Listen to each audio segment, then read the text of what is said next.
Hello everybody, this is Danny from Deep South Homestead for porch time today. I really kind of struggled with what to talk about today, but I think the Lord has given me what I needed to be able to talk about. And that is something that's I've been noticing. There's a lot of questions being asked about it to us at Deep South Homestead and wanting us to actually talk about it, and I've been kind of hesitant, but I'll go ahead and talk about it today, and it's called nutrition on the homestead. So many people are just growing things and canning things just haphazardly. I mean, as far as being sustainable on a homestead and being able to survive in a life-changing event, you can have a pantry full of food and be malnourished. I know that may sound crazy, but that's the truth. There are certain foods that you want on your homestead. When you're setting up a homestead, you need to think about, I don't know if any of y'all watched me last night, or watched Tommy on Off Grid Nation last night. I did a call in on him and we talked just briefly about this. But I'm going to mention it today again, and that is, you want, first of all, you want high carbs or complex carbs and proteins on your homestead. These are the two things that's going to get you through a life-changing event healthy. Now, I know a lot of people go, well, I don't know what is what. Well, today I'm going to try to give you a list of things that we do on our homestead here. There may be a couple of things that we don't do, but we're working on it. And the first thing is going to be the complex carbs. You're going to want to have these things on your homestead if there's any way possible. Now I'm going to try to give you a list of things that you can just have on your homestead. Now, a couple of these things may be something you need to go to the store and stock up on. I know we do. There's one thing in particular that we buy at the store that we keep stocked up here that's a complex carb, and that is oatmeal. Wanda and I eat oatmeal just about every morning that we wake up. Now there are some exceptions where we'll eat grits and eggs, but predominantly it's oatmeal in the morning because it's a good complex carbohydrate to use. Now you're going to want to grow sweet potatoes on your homestead if at all possible, because that is a real good complex carbohydrate. White Irish potatoes, these are other good complex carbs. They're starchy, turn into sugar in your system. They kind of help keep you going. Plus, they're loaded with potassium, and the sweet potatoes is loaded with your beta carotenes. I mean, there's just so many things in these particular vegetables right here that are really, really good. You're going to want to grow different types of beans, both dry beans and non-dry beans, and stock up on them and can them. Put them in jars, do whatever you need to do to dry beans. You're going to want to raise some pumpkins on the homestead if at all possible. Butternut squash is another thing that is really, really good. Beets is another good complex carb that you really, really should try to grow on your homestead. And I know not everybody's going to like every one of these particular vegetables that I'm talking about here, but try to incorporate as many of them as you can into your homestead garden. Now I'm also going to mention some fruits that you can have on your homestead that are good complex carbs that are really, really good for you. One of them is apples, and I know a lot of people, you know, there's different types of apples. I mean, you can get dwarf apples, you can get columnar apples that you train on fences and stuff like that. So there's not many reasons why a lot of people can't have an apple tree, unless you just live in an apartment or something. And I guess, not really sure if they make container grown apples or not, but blueberries, if you could have blueberries, they're very, very good for you. Good complex carb. They're loaded with anthocyanins. Good cancer fighters. They're really, really good for you. Cantaloupes is another one. Cantaloupes are really good for the kidneys. Peaches are really, really good for you.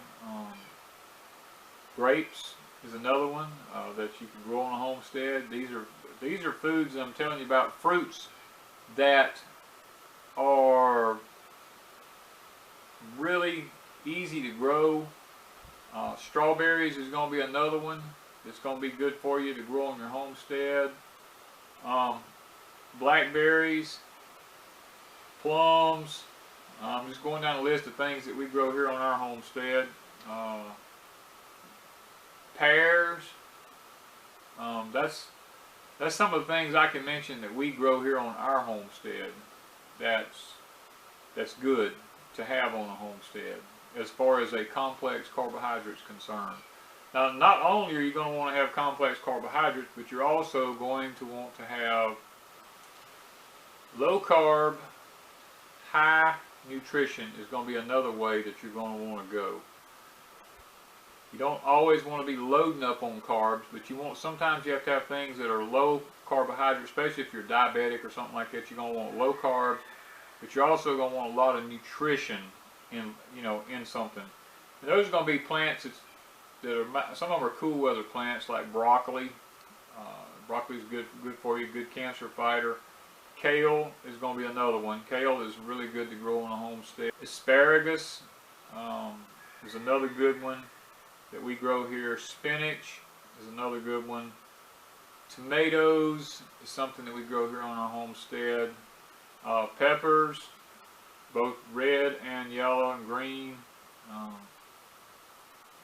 Zucchinis is going to be another one. Carrots is going to be another low carb, real dense in nutrition vegetable.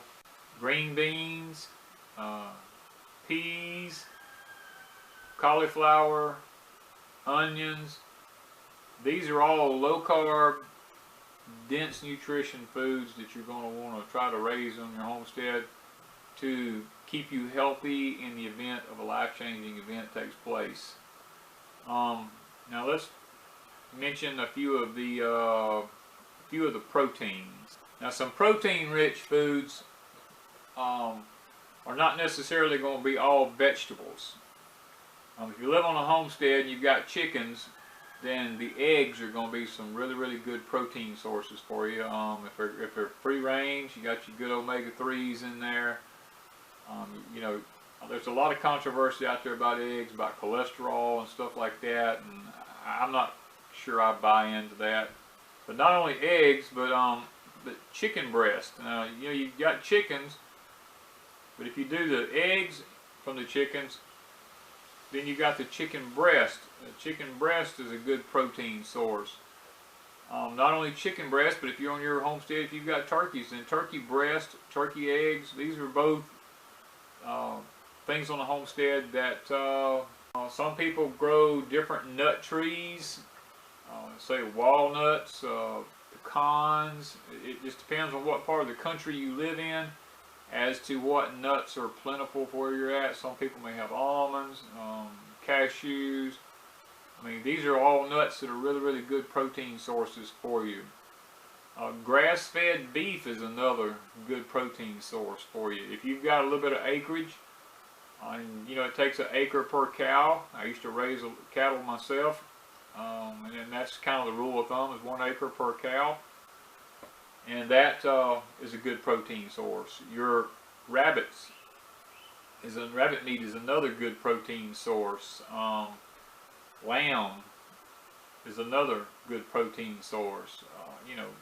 Goat meat is another good protein source. All these are animals that you can raise on your homestead. And the things I'm trying to give you today are things that can be put on the homestead. In the event of a life-changing event, you can still have what it takes to keep your body strong enough and healthy enough to keep you going and remain healthy. Now, there's going to be some other things like pumpkin seeds. They're a good protein source that you can have. I could go on and on, but I'm just trying to get you to get the gist of some things that you can get on your homestead and try to get yourself where you're sustainable. Our forefathers kept a lot of this stuff on their homesteads whenever they were trying to get this country off the ground and get it going. I've done a lot of research about the different animals that they raised on the homestead, the different ways of life that they've done things. And it seems like that the list that I've been giving you today, depending on where you're at in the country, was pretty much a nailed down list that they worked with. Now there are some herbs, and I'm not going to go into all that, but I'm just giving you the gist of it. Some easy things you can do on your homestead. There are certain mushrooms that are good for you. You know, I mean, I'm not going to go into that, but just to get the gist of what I'm trying to say is, when you set your homestead up, take into consideration if something happens and you can't get to a grocery store, and people go, oh no, that'll just never happen. Well, you know what? I went through Katrina, and it happened.